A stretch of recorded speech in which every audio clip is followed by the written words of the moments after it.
त्याची गेली पृथ्वीला वित्त गेले वित्तावना सूत्र खचले अवघे अनर्थ या अविद्येने झाले। या विद्येचे जनक महात्मा ज्योतिबा फुले विद्यालयाच्या सर्व गुरुजनांना वंदन करून तुम्हा विद्यार्थी बालमित्रांना ज्ञानेश्वर मिटगुलेचा मनापासून मनपूर्वक नमस्कार।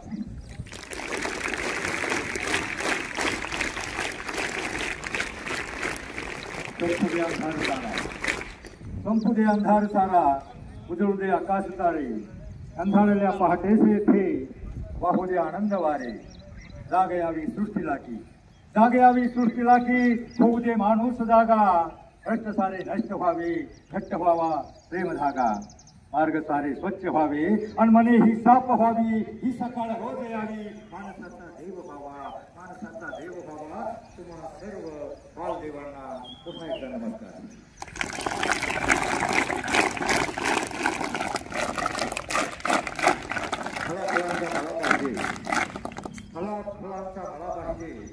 आनंदाचा सोहळा पाहिजे। गावामध्ये मंदिर कमी असतील तरी चालतील पण एक सुंदर शाळा पाहिजे एक सुंदर अशी शाळा पाहिजे। आणि या प्रशालेच्या सर्व तुम्हा हुशार विद्यार्थ्यांना मुलांना खरं तर आमच्या 70 पेक्षा ही सरांची 35ची पिढी हुशार आहे आणि 35 पेक्षाही तुमची 12-17ची पिढी हुशार आहे। परंतु भानगड काय झाले जरा जास्तच हुशार आहे जे चांगलं ते एकतर तुमच्यापर्यंत पोहोचत नाही पोहोचलं तरी तुम्ही डोक्यामध्ये घेत नाही। बघा संतांचे अभंग संतांचे विचार आज प्रत्येक गावामध्ये गाजरा भजन हरिपाठ कीर्तन प्रवचन संतांचे अभंग 700 वर्षानंतर प्रत्येक गावामध्ये गायले जातात आणि ते ताबे ताबांतात। रूप पाहत आलोचने सुंदर ते ध्यान देवाच्या द्वारे देवलेचे रूप एका रंजले गांजले अवघाची संसार 700 वर्षानंतरही हे अभंग ताजे तवाने वाटतात। एक तर ते तुमच्यापर्यंत पोहोचत नाही आणि पोहोचलं तरी तुम्ही डोक्यात घेत नाही। पण तुमच्या डोक्यामध्ये काय डीजेचं सिनेमाचं ऑर्केस्ट्राचं गाणं एकच वर्ष येतं दुसऱ्या वर्षी गायब होतं आणि ते तुम्ही ऐकता आणि ऐकल्यावर खायचं सोडून मागं पुसून हात तिकडे जाऊन रोगी डान्स करता।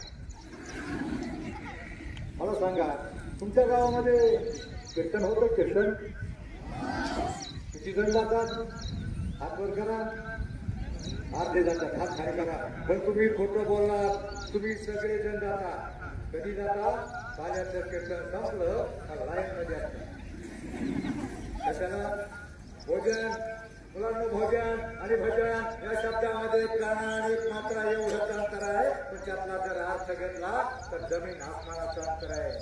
आत्ता केलेल्या काल्याच्या कीर्तनाचं दुपारी केलेलं भोजन फार तर उद्या सकाळपर्यंत तुमच्या पोटामध्ये राहील। उद्या सकाळी गेट हो घरामध्ये 2 वर्ष परंतु एखादा संतांचा अभंग एखादा संतांचा चांगला विचार एखाद्या कीर्तनातलं प्रवचनातलं एखादं वाक्य तुमच्या डोक्यामध्ये बसलं त्याप्रमाणे वागण्याचा जगण्याचा प्रयत्न केला तर तुमचं जीवन कधीच भंग होणार नाही। मी तुम्हाला विश्वास देण्यासाठी आलेलो आहे तुमच्यातला प्रत्येक जण मोठा होऊ शकतो।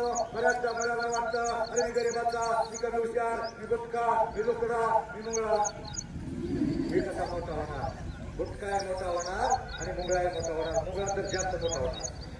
तुम्हाला माहिती आहे भारताच्या राष्ट्रपती काय नाव त्यांचं मोठ्याने सांगा वेळ कमी आपल्याला काय नाव द्रौपदी मुर्मू त्या कोणत्या जातीमध्ये जन्मल्या त्यांचा कलर काय गोरा आहे का मग तुमच्या दिसण्यावर काय नसतं तुमच्या असण्यावर सगळं असतं। भारताचे माजी राष्ट्रपती APJ अब्दुल कलाम त्यांनी सांगितलं शिक्षण हे काही फक्त शिकून सवरून नोकरी मिळून पोटाची खळगी भरण्यासाठी नाही तर शिक्षण हे समाज उत्थानासाठी आहे समाजाला काहीतरी चांगले विचार देण्यासाठी आहे आणि ते शिक्षण ही संधी तुम्हाला साथ आहे।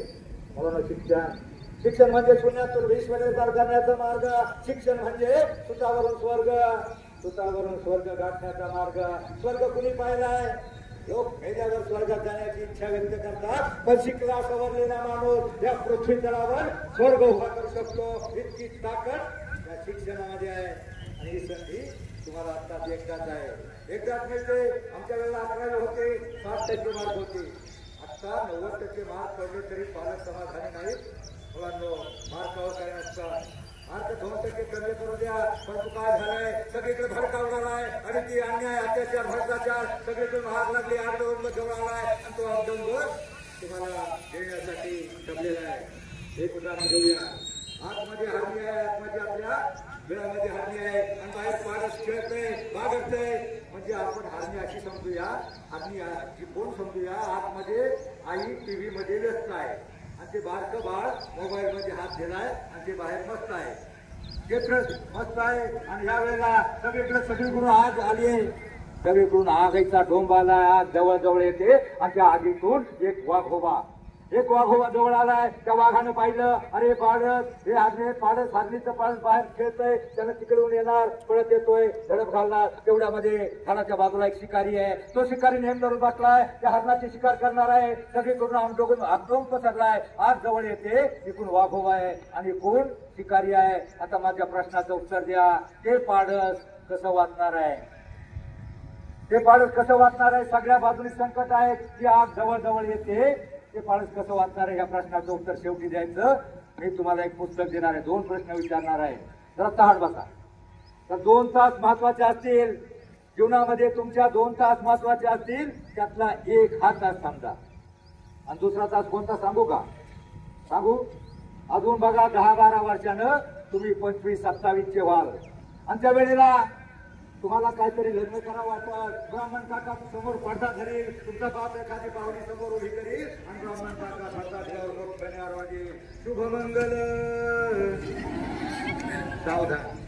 म्हणून सावधान करण्यासाठी आलोय. का सावधान करण्यासाठी आलोय मुलांनो? जरा ताट बसा. कारण प्रत्येक गावामध्ये एक सामाजिक प्रदूषण आमचे कार्यकर्ते यांना, प्रत्येक गावामध्ये 10% मुलांची लग्न होत नाहीत. म्हणून मुलांनो तुम्हाला जागा कर. आणि ती मुलं कोणती? तर आत्ताची अभ्यासामध्ये टंगळमंगळ करतात, मुलांच्या करतात, शिक्षकांना मागं बोलतात, बापाचं ऐकत नाही, गृहपाठ होमवर्क राहिला आणि मध्ये पाटलांचा बैलगाडा, त्याच्या मागे 4 दिवस पडतात. एखादी पुढारी म्हणला चला धाब्यावर, 4 दिवस तिकडे जातात आणि मुलांनो 4 दिवसाचा तुमचा अभ्यास गृहपाठ होमवर्क मागे राहतो.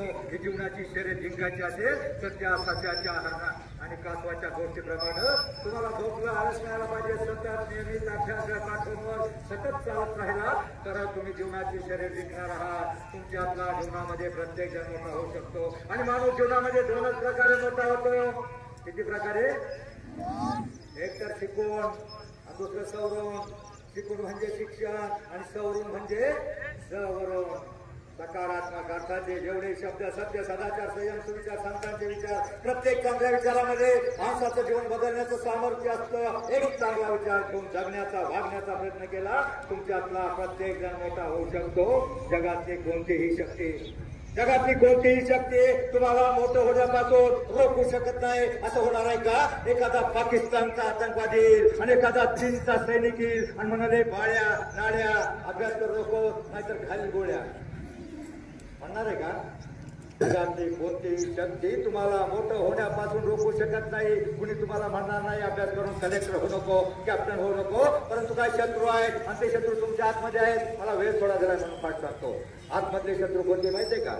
आळस, कंटाळा, बेफिकिरी, नाही अभ्यास केला तर काय सर थोडंसं रागवते. मुलांना तुमच्या माहितीसाठी सांगतो, सरांचं काय बिघडणार नसतं. तुम्हाला मोठं व्हायचं असेल तर यातले शत्रू पहिले बाहेर काढा आणि त्यापेक्षा भयंकर, डेंजर, महाविघातक असे काही तुमचे दुश्मन आहेत.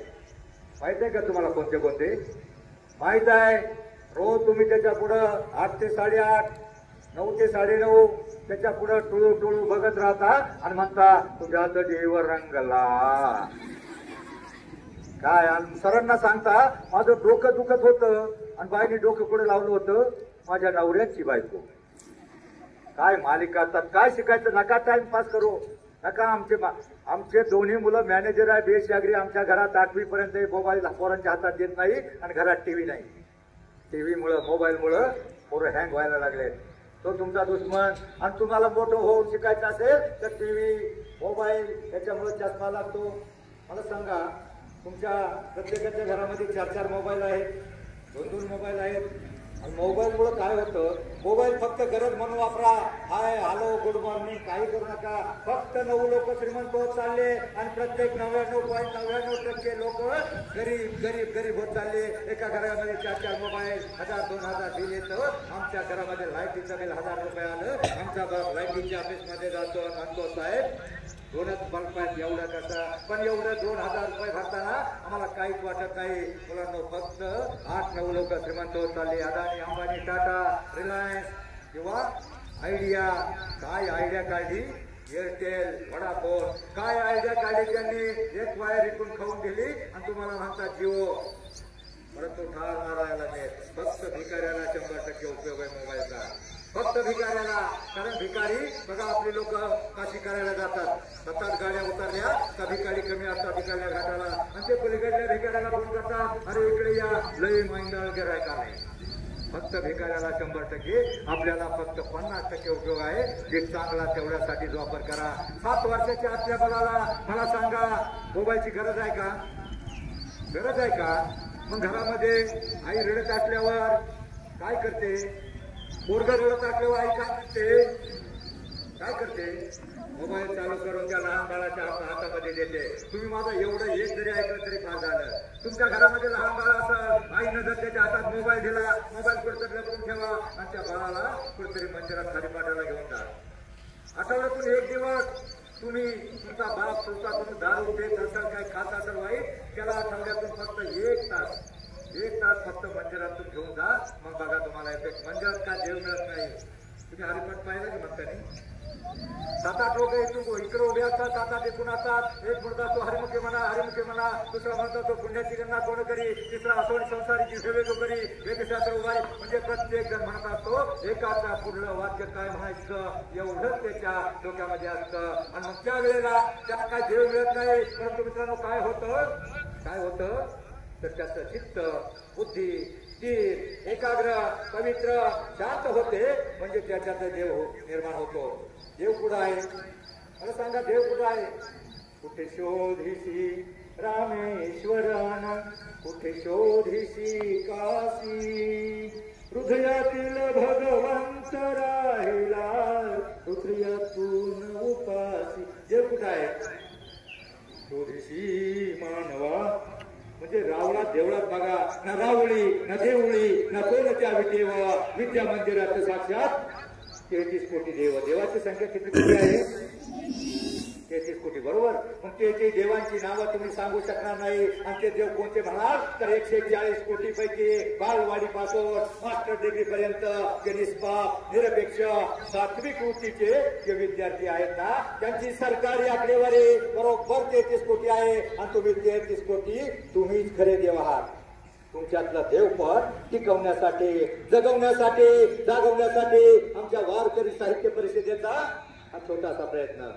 ना रावळी ना देवळी ना कोणत्या विद्या मंदिरात साक्षात 33 कोटी देव. ज्ञान यांचा वाहतुकाचा वंश तुमचा तोच आहे. आपल्या ही रत्नाचा तुमचा ईश्वराचा अंश आहे. ओ ईश्वर, देव म्हणजे तरी काय असतं? आत्मा हात परमेश्वर. पण तो कोणता आत्मा? जोपर्यंत तुम्ही निष्पाप, निरपेक्ष, सात्विक, निर्भय आहात ना तोपर्यंत. परंतु अलीकडं समाज व्हायबल होत चाललाय. जे चांगलं ते डोक्यामध्ये घेत नाही. संतांच्या हरिपाठामध्ये 38 नंबरला भंग आहे. अवघाची संसार सुखाचा करीनं आनंदे भरीनं तिन्ही लोक. काय अर्थ होतो याचा? या 2 चरणाचा, फक्त 4 चरणापैकी एका चरणाचा अर्थ असा होतो, अवघाची संसार म्हणजे आपल्या घरातला संसार नाही. पप्पा, मम्मी, गुड्डू, गुड्डी, चौघांचा संसार नाही म्हटलं. अख्ख्या जगाचा संसार सुखाचा करी आणि आनंदे भरेल तिने लोक. म्हणजे स्वर्ग, मृत्यू, पाताळ सगळीकडे आनंद निर्माण करेल. अभंगाच्या एका चरणाचा अर्थ एवढा मोठा असू शकतो. तर अख्ख्या संतांच्या साहित्यामध्ये किती अर्थ असेल. आणि संतांचं साहित्य म्हणजे फक्त अभंग नाही, त्याच्यामध्ये पदे, ओव्या, डोहे, श्लोक, गवळण, भारूड याच्या चाली त्या डीजेच्या गाण्यापेक्षा चांगल्या असतात. याचा अर्थ कितीतरी मोठा असतो, पण ते तुमच्या डोक्यात बसत नाही. तुम्ही मीराबाई ऐकले का? मीराबाई नाव ऐकलंय का?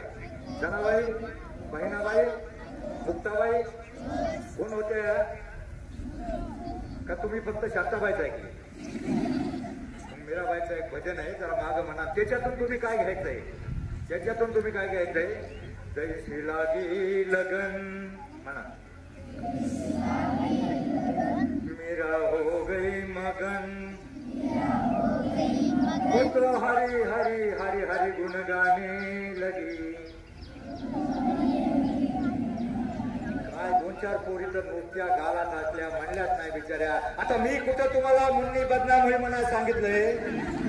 हो सांगतात एखादं वाक्य तोंडात आलं, डोक्यात बसलं, अंतकरणात रुजलं, आपलं शरीर पवित्र होईल, निर्मळ होईल आणि देव तुम्हाला चांगलं वागण्याची आणि तुमचं जीवन कधी भंग अभंग या शब्दाची फोड करून बघा. जसं शिक्षण क्षणाक्षणाला शिकायचं तसं अभंग या शब्दाची फोड करून बघा. आयुष्यामध्ये ज्याचे 2 अभंग पाठ असतील त्याचं जीवन कधी भंग होणार नाही. एक हरिपाठातला 38 नंबर आणि दुसरा सावता महाराजांचा एक अभंग आहे बघा. आयुष्यात 2 अभंग पाठ करा आणि त्यातल्या 2 ओळीप्रमाणे वागण्याचा प्रयत्न करा. जीवन कधी सावता महाराजांचा काय अभंग होता? कांदा मला भाजी, अवघी मिठाई माझी, लसूण मिरची कोथंबिरी, अवघा झाला माझा हरी, बोट नाळा विहीर दोरी, अवघी व्यापिली पंढरी, सावता म्हणे केला मला विठ्ठल पायी भोग लागला. 2 अभंग आयुष्यात पाठ करा. या अभंगाचा काय अर्थ होतो? सावता महाराजांचं गावारण, कधी पंढरपूरला गेले नाही, आपल्या शेतामध्ये काम करता करता विठ्ठलाचं नामस्मरण करायचे, विठ्ठलाचा अभंग म्हणायचे. कांदामुळा भाजी म्हणजे आपल्या हातामध्ये जे काम मिळालंय, देवानं आपल्याला जे काम दिलंय, शिक्षकांना काम दिलंय, प्रामाणिकपणे शिकवणार, तुम्हाला काम दिलंय, प्रामाणिकपणे विद्याग्रहण करणं आपलं जे कर्तव्य कर्म आहे त्याच्यात धर्म आहे, त्याच्यात देव आहे. बऱ्याच वेळेला मुलांना असं वाटतं, अरे मला काहीच दिलं नाही, मला काहीच मिळालं नाही, ही गरिबाचा माझ्या जीवनात किती संकट, इतकी संकट होती का तुमच्या जीवनात? शंभूराजांना 8व्या वर्षी, पहिल्या वर्षी मातोश्री साईबाईंचं निधन झालं, दुधाई म्हणून धारावीला राहावं लागलं. 9व्या वर्षी मिर्झा राजा जयसिंगांकडे जामीन राहावं लागलं. आग्र्याहून सुटका झाली आणि सुटका झाल्याच्या नंतर 1300 किलोमीटरचा प्रवास पायी, जंगल, वारा, ऊन, वारा, वादळ, दरात खोऱ्यातून त्यांनी प्रवास केला. आता मला सांगा, तुम्हाला सोडवायला इथं डायरेक्ट गाडी येते, इथं तरी पाय पाय यावं लागतं का? 1300 किलोमीटरचा प्रवास 3 महिने करून आले. किती संकट. 9व्या वर्षी ते रायगडावर पोहोचले आणि वयाच्या 32व्या वर्षी आपल्या खंड मित्रांनी त्यांना पकडून दिलं. पकडून दिल्याच्या नंतर सुमारे 9 वर्ष एकही लढाई पराजित न होणारा योद्धा आपल्या समाज हरामखोरांनी पकडून दिलं आणि त्यांना औरंगजेबानं हाल हाल करून मारले, साठ काढले, डोळे काढले, हात तोडले आणि मग त्या शंभूराजांची आज प्रत्येक वर्षी जयंती पुण्यतिथी साजरी होते. पण असं होतं का? त्या औरंगजेबाची पुढे आपण म्हणतो का पुढे जयंती साजरी होत नाही? मग दुसऱ्यासाठी जगला तो जगला, देवधर्मान देशासाठी प्राण घेतले हाती, चुरामी सरदारा मला काय कुणाचे हेते, जगुनी मरावं मरून जगावं हेच आम्हाला ठावं. दुसऱ्यासाठी जगला, माणसाचा जन्माला आलो, रक्ताचं रुल फिरावं, काहीतरी घेऊन जगावं, काहीतरी ठेवून मरावं. मुलाचं जीवन, माणसाचं जीवन ते इतकं सुंदर आहे, फक्त ते तुम्हाला जगता आलं पाहिजे. तुम्ही एक भाषण ऐकलं असेल आयुष्यामध्ये, तुम्ही हिशेब काढा, आतापर्यंत तुम्ही किती लोकांना मदत केली आणि तुम्हाला किती लोकांनी मदत केली. ज्यावेळेला दुसरा आकडा तुमचा मोठा होईल, स्वर्ग कुठं दुसरा नाही, गोकुळ कुठं दुसरं नाही, आपलं घर एक गोकुळ असतं. पण त्या गोकुळामध्ये फक्त त्या लहान बाळाच्या हातातला मोबाईल काढण्याचा प्रयत्न करा आणि तुम्ही मोबाईलचा गैरवापर टाळा. बघा, तुम्हाला तुमच्या डोक्यामध्ये अभंगाच्या साडी अभंगाचा अर्थ बसत नाही. तुम्ही 2 ओळी म्हणाल का? मागं आमचे महाराज तुम्हाला 2 एक अभंग म्हणून दाखवतील. 2 ओळी महाराज मोठ्यानं म्हणायच्या, तुमच्या डोक्यामध्ये अभंग बसल. आमचे किसन महाराज नाणेकर आमच्या दिंडीमध्ये सतत भजन, रोज भजन, वाटचालीचं भजन म्हणत असतात. महाराज या मुलाच्या डोक्यामध्ये अभंग घाला, त्यांचं जीवन कधीच भंग न व्हावा. संतांच्या साहित्यामध्ये एवढी ताकद आहे आणि म्हणून तुम्हाला 2 ओळी फक्त मागं म्हणायच्या. 2-2 ओळी म्हणणार का? या मला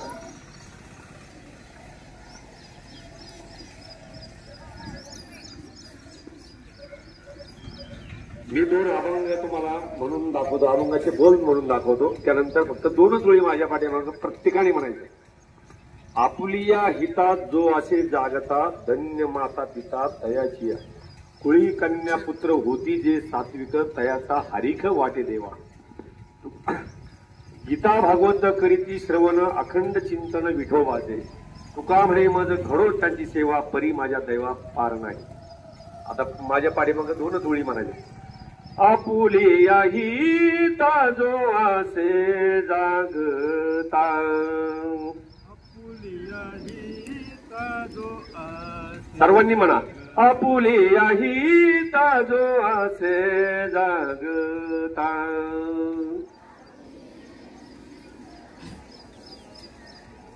धन्य माता पिता तयाची.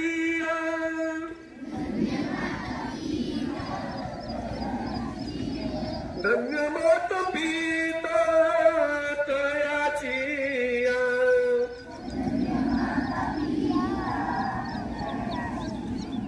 कुळी कन्या पुत्र होती जे सात्विक.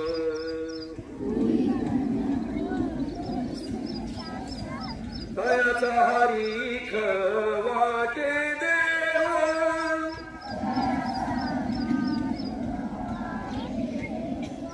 तयाचा हरीख वाटे देवा.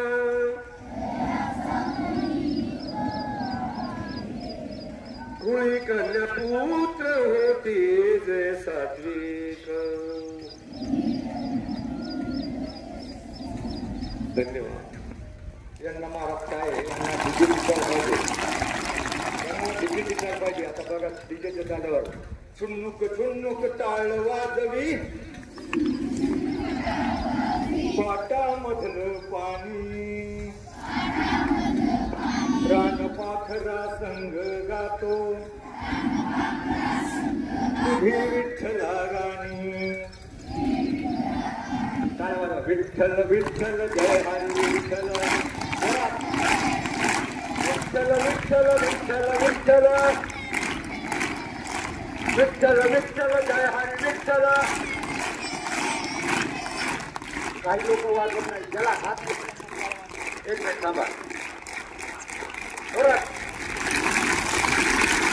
विठ्ठल विठ्ठल विठ्ठल विठ्ठल.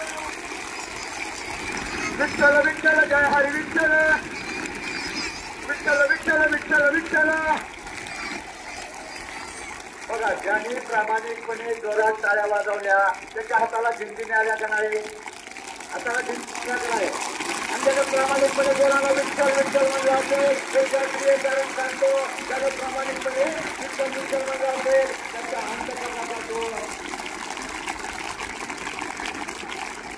पापच म्हणतो फक्त. आता फक्त 5 मिनिट. ज्यांनी प्रामाणिकपणे टाळ्या वाजवल्या असतील त्याच्या हाताला झिंजिने झाले असतील. झालं का नाही. आणि झिंजिने झाले असतील ज्याने प्रामाणिकपणे विठ्ठल म्हणला असेल त्याचं बघा विठ्ठल विठ्ठल या शब्दावर जर जोर दिला तर आपल्या अंतकरणापासून कंपन होतात. आणि टाळ्या वाजवल्या अख्ख्या हाताला मुंग्या येतात. हाताला झिंजिने येतात. आणि मग पायापासून एक शास्त्रीय कारण आहे. पायापासून डोक्यापर्यंत अख्ख्या रक्तवाहिन्या प्रवाहित होतात.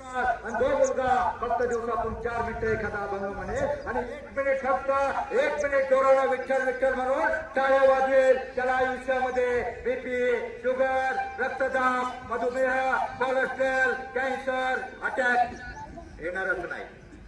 हे शास्त्रीय कारण आहे. त्यासाठी कमीत कमी बघा आमचा सोहळा पाहण्यासाठी फोराने उमलत येतात. आमचे 17-18 लाख वारकरी पंढरपूरला जातात. तुम्ही तिथं ऐकले का एखाद्या वारकऱ्यांनी एखाद्या महिलेवर अत्याचार केला. बातमी ऐकली का तुम्ही. तिथं संतांची शिकवणच आहे. प्रत्येकाला आई बनवून पाया पडलं जातं. लहानांच्या पाया पडलं जातं. 17-18 लोक आमचे पंढरपुरात दाखल होतात. वाखरीपासून पंढरपूर पर्यंत लाईन लागलेली असते. म्हणजे डिव्हायडर असतो.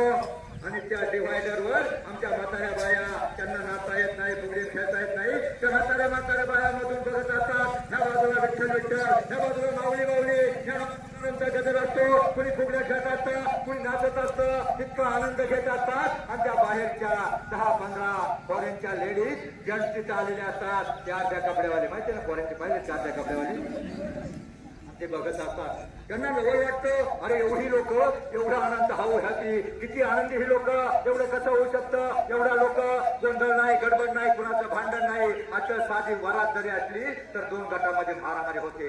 एखादी मिरवणूक निघाली आपल्यात तरी दंगल होते. 18-20 लाख लोक किती आनंद यांना. आणि मग ते नवलानं आपल्या म्हाताऱ्या बायाच्या बागा डोकावून असं बघत असतात. हो वंडरफुल हो वंडरफुल. आमची गावची कास्त्यावाली बाई म्हणते अरे भवानी हे वंडरफुल ना पंढरपूर आहे. आमची भारतीय संस्कृती बघण्यासाठी जगाला हेवा वाटतो आमच्या संस्कृतीचा. असं काय आहे आमच्या संस्कृतीत? अहो, त्यांच्या देशात सुधारणा झाली आहे, पण त्यांच्या देशाची परिस्थिती स्वामी विवेकानंदांनी तिथं सांगितलं. तुमच्या देशात, त्यांच्या देशात बघा 17-18 वर्षाचं मुलगा झालं बोर्डिंगला टाकलं जातं, तपास केला जात नाही, तो पुढे काय करतं काय नाही. त्यांच्या देशात त्यांच्या आजोबांना माहीत असतं त्यांची नातवंड कोण किती कुठं आहेत. पण आमच्या देशात नातवांच्या अंगावर पडलं तर आजीचं काळीच दिसतं, अन्नाची बाईच्या पायाला ठेचाळलं, आजोबाच्या छातीत धस्स होतं. इतकी सर्व आमची भारतीय संस्कृती आहे. आणि ही संस्कृती जपण्यासाठी तुम्हाला संतांच्या वाटेनं जावं लागेल. मी तुम्हाला पहिला प्रश्न विचारला होता, सगळीकडून भडका उडालाय, ते पाडस कसं वाचणार आहे सांगा, कोण उत्तर देते? हे पुस्तक बक्षीस देणार आहे. टिम्पल डोस पुस्तक आहे. लहान बाळाला आपण 3 वर्ष डोस देतो. का देतो? त्याच्या बाळाला पुढे पोलिओ गोवाची धनुरात होऊ नये. तुम्हाला मोठ्या बाळांना हा विचारांचा डोस आहे. मला सांगा, ते पाडस कसं वाचणार आहे? तिकडून वाघोबा धर्माला घेतो, आज जवळ चालली आहे आणि पुन्हा बाजूला झाला शिकारी त्याला वेध घेण्यासाठी टपलेला आहे. ते बाळ कसं वाचणार आहे सांगा उठलं का कुणाला? जाऊ दे, आपल्याला वेळ संपत आलेला आहे. ते बाळ कसं वाचणार आहे? ते बघा, निसर्गाचा चमत्कार होतो, सोसाट्याचा वारा सुटतो, विजांचा कडकडाट होतो आणि त्यामुळे पाऊस सुरू होतो. आणि तो पाऊस विजांचा कडकडाट होत असताना त्या शिकाऱ्याचा हात व्हायबल होतो. त्यानं मारलेला बाण कुठेतरी जवळ येणाऱ्या बाळाच्या ऐवजी त्या वाघाला लागतो. तो वाघ मरून पडतो. विजेचा कडकडाट वीज शिकाऱ्यावर पडते आणि मग पाऊस सुरू होतो. आणि त्या पावसामध्ये अख्खा वानवा विझून जातो, अख्खी आग संपून जाते. आता मला सांगा, तो शिकारी कोणता? तो वाघ कोणता? तो पाऊस कोणता? ते बाळ कोणतं? काय सांगणार तुम्ही? पण मी सांगतो तुम्हाला. परमार्थाचा ज्या वेळेला सोसाट्याचा वारा सुटेल आणि अध्यात्माच्या विजा कडतील तुमच्या डोक्यावर, या मुलांच्या डोक्यावर, त्या पाठशाच्या डोक्यावर ज्या वेळेला संस्काराचा पाऊस पडेल, त्याच वेळेला ही अन्याय, अत्याचार, भ्रष्टाचार, दुराचार आणि तिची आग जवळ येणारी, भस्मसात करणारी तुम्हाला ज्या वेळेला संस्काराचा पाऊस पडेल, त्याच वेळेला ती आग विझणार आहे. म्हणून संतांचे विचार संस्कार देतात, एवढे डोक्यामध्ये घ्या. मला सांगा, असं एक जागतिक भविष्यवेत्याचं भविष्य आहे. एका भविष्यवेत्यानं सांगितलं त्याचं भविष्य आतापर्यंत सगळं खरं झालंय. कसा एक दिवस येईल आपल्या देशातल्या, आपल्या भारतातल्या, हिंदुस्थानच्या 170 कोटी 140 कोटी पैकी अर्धी लोकसंख्या, त्यातले 1/4 जागी मारणार आहे आणि 1/4 अपंग होणार आहे. म्हणजे का कोणते होणार आहेत? तसा भोपाळला दुर्योग वायुगळती झाली होते, तिथं आजही लोक अपंग लोळी पांगळे होऊन पडलेले आहेत. कोरोना आला होता, कोट्यावधी लोक मेलय. आणि मग याच्यामध्ये कोणते लोक मरणार आहेत जे आयुष्यामध्ये वाईट वागतील? कारण हा विठ्ठलाचा अवतार, हा विठ्ठलाचा अवतार. रामकृष्ण पहिले जे अवतार झाले ते राक्षसाला मारण्यासाठी झाले. आता तो विठ्ठल कुणाला मारणार? प्रत्येक गावामध्ये एवढे राक्षस मारले, कुणाला मारणार? फक्त ते संस्काराच्या माध्यमातून त्याच्या मनात करण्याचं काम आमचं अध्यात्म करतं, संस्कारचे विचार करतात. मला सांगा, त्या जागतिक सत्यात्ववेत्याने सांगितले आपली अर्धी लोकसंख्या भस्मसात होणार आहे, एकतर जळून होणार आहे किंवा अपंग होणार आहे. तर ती कोणती होणार आहे? ते संतांच्या विचाराने वागतील, शिवरायांच्या विचाराने वागतील, तेच जगणार आहेत, बाकी अपंग होऊन पडणार आहेत. म्हणून श्रीकृष्णाचं एक वाक्य आहे, यदा यदा हि धर्मस्य ग्लानिर्भवति भारता अभ्युत्थानम धर्मस्य तदात्मानं सृजाम्यहं. पृथ्वीवर पापाचा भार होतो, लोक वाईट वागतात, त्यावेळेला त्याला जन्म घ्यावा लागतो आणि काहीतरी उलटा पालट करून अर्धी मारावा लागतात किंवा शिक्षा द्यावा लागतात. म्हणून जो माणूस संतांच्या विचारानं जगणार नाही, वागणार नाही, तो अपंग होऊन पडेल. म्हणून माझी विनंती आहे, आयुष्यामध्ये फक्त चांगलं वागा. बस माझा एक दुसरा प्रश्न आहे. शिवरायांच्या 2 सुना, छत्रपती शिवरायांच्या 2 सुना, त्यांची नावं काय? पटकन उभं राहून सांगा. एकदम या पुस्तक देणार आहे, पटकन सांग. कोण सांगू? काय नाव? बघा मग काय नाव? काय सांगितलं तिने? मोठे सांग, मोठे. बरं इकडे. बरं दुसरा प्रश्न तू इकडे. दुसरा प्रश्न मुलांसाठी बघा, तुमच्या आवडीचा प्रश्न. कारण 2 पुस्तक बक्षीस देणार आहे मी. तुमच्या आवडीचा प्रश्न आहे, कारण तुम्ही एक 7-8 वर्षापूर्वी पिक्चर पाहिला होता आणि पिक्चर पाहिल्यावर तुम्ही नाचायला लागला, याड लागलं. कोणता पिक्चर तो? नाही ना, त्याच्यातलं हिरोचं आणि हिरोईनचं नाव सांगितलं. हिरोईनचं नाव सगळ्यांचं पाठ आहे. हिरोईनचं नाव काय ती आरती करण्याची होती, पण तो हिरो आणि हिरोच्या 2 मित्रांची नावं सांगायची. या कोणतरी पटकन या पटकन पटकन पटकन इकडे.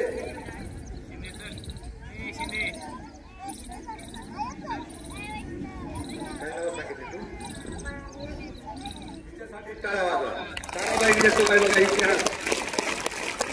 माणसाला जीवनामध्ये यशस्वी होण्यासाठी माणसाजवळ आत्मविश्वास हवा आणि तो आत्मविश्वास मिळवण्यासाठी थोडा तरी संतांचा आणि शिवरायांचा इतिहास ज्ञात हवा.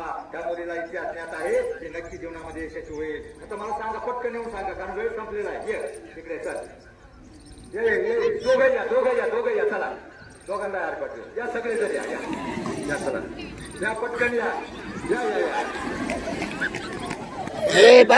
बस. इकडे हा सांगा. आता मोठ्याने सांगितलं सगळ्यांनी सतर्क. बरोबर, ज्यांना अर्ध्या तळावर का फक्त अर्ध्या. आता इकडे तिकडे आता बघा, अर्धा प्रश्न होता. आता दुसरा अर्धा प्रश्न असा आहे, ज्यांनी आपल्या भारताचे घडणारे नेते डॉक्टर बाबासाहेब आंबेडकर आणि ज्यांनी मुलींना शिक्षणाची संधी उपलब्ध करून दिली, त्या क्रांतीज्योती सावित्रीबाई फुले आणि महात्मा फुले यांच्या मानस पुत्राचं नाव काय आहे सांगा बरं. कोण सांगते तुमच्यातलं? बघा, म्हणजे सर भानगड काय झाली, जे गरजेचं आहे, महात्मा फुले आपल्या विद्यालयाचं नाव आणि त्यांच्या मुलांची नाव आणि त्या लंगड्याचं पैशाचं काय तुम्हाला बेनं धरायचंय? मी पहिलंच वाक्य सांगितलं, चांगलं एक तर या मुलापर्यंत पोहोचत नाही आणि पोहोचलं तरी ही मुलं डोक्यात घेत नाहीत. मग मला सांगा, आता हे खारीपाठ घेऊन जा तुम्ही फक्त, आणि याच्यातला 38 नंबरचा अभंग पाठ करा. अवखाची संसार सुखाचा करील, तुमची नक्की लग्न होतील. जर तुम्हाला उत्तर आलं नाही, आता ते उत्तर सगळ्यांना माहित आहे, मोठ्या मुलींना माहिती आहे. सांगताय का कोणी? पण मी काय सांगत होतो, शाळेत रोज जाता ते ज्ञानबिंदू मिळवा, तुझे आता पुढ्या या देशाभिमान ठेवा, कुलशील मान राखा, ठेवू नका विकार, नव हिंदवी युगाचे तुम्हीच शिल्पकार. या भारताचं भविष्य तुम्ही आहात, या शाळेचं भविष्य तुम्ही आहात, तुमच्या माता पित्यांचं भविष्य तुम्ही आहात.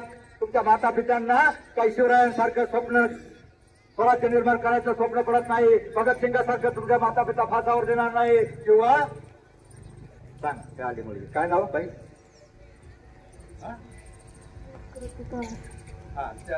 मुलाचं नाव काय? यशवंत. याच्यासाठी टाळा वाजवा. नक्की जीवनामध्ये यशस्वी होईल. अहो, जे पोरं 4-5 हातात पळत आली त्यांना फक्त ते लांगड्यांपर्यंत माहितीये, यशवंत का माहित नाही. आपल्या शाळेचं नाव महात्मा फुले आहे. मग कमीत कमी माझी शिक्षकांना एक विनंती, वाईट वाटून घेऊ नका. तुम्ही इथं काटकोण शिकवता, त्रिकोण शिकवता, लघु कोण शिकवता, परंतु जो जीवनाचा विशाल कोण आहे ना सर, तो फक्त आमच्या अध्यात्मातून आणि संतांच्या विचारातूनच शिकवला जातोय. म्हणून शिक्षकांना माझी एक विनंती आहे, सर तुम्ही दूध घेता का? गवळ्याचं दूध घेता का घरी? बघा, गवळ्याचं दूध 1 लिटर आपण घेतो. 1 लिटरचं गवळी आपल्याला 2 माप टाकतो. आपलं लक्ष असतं, हा गवळी भरून टाकतोय का मोकळी टाकतोय? गवळी भरून टाकत असतो तरीही तो गवळी अगदी मोठ्या मनानं एक एक्स्ट्रा माप टाकतो, थोडं वरचं माप टाकतो. तर वरचं माप जे तुम्हाला पगाराचं तुम्ही शिकवताय, ते वरचं माप तुम्हाला जे टाकायचंय, त्या मुलावर संस्काराचं माप तरच आपली पिढी वाटणार आहे. एवढी माझी शिक्षकांना विनंती करतो. आणि मला वेळ कमी दिला होता. आयुष्यामध्ये शिका इतका डिग्र्या कमी पडतील, नगा इतका आयुष्य कमी पडेल, आता इतका आनंद कमी पडेल. तेवढा असे कमनशिबाचा पासा निखळून पडेल. परंतु मुलांना प्रयत्न इतका करा, अभ्यास इतका करा, त्या विठ्ठलाला, परमेश्वराला, त्या देवांना तुम्हाला देणं भागच पडेल. बस जाता जाता सूर्यानं प्रतिप्रश्न केला, माझ्यानंतर या जगाला कोण प्रकाश देईल? माझ्यानंतर या जगाला कोण प्रकाश देईल? त्यावेळी चंद्र शरमला, मोठमोठे तारे नरमले. एक पंथी समोर म्हणाले, प्रभू माझ्या परीनं मी नक्की प्रयत्न करेल. त्याच वेळेला माझ्यासारख्या एका ध्येयवादी पत्रकारानं ठरवलं, त्याच वेळेला माझ्यासारख्या एका काव्यानं ठरवलं, कुठंतरी कानाकोपऱ्यात जाऊन लुकलुके अज्ञानाच्या अंधाराला प्रकाशाचं अस्तित्व दाखवूनच करे. जय हिंद, जय महाराष्ट्र.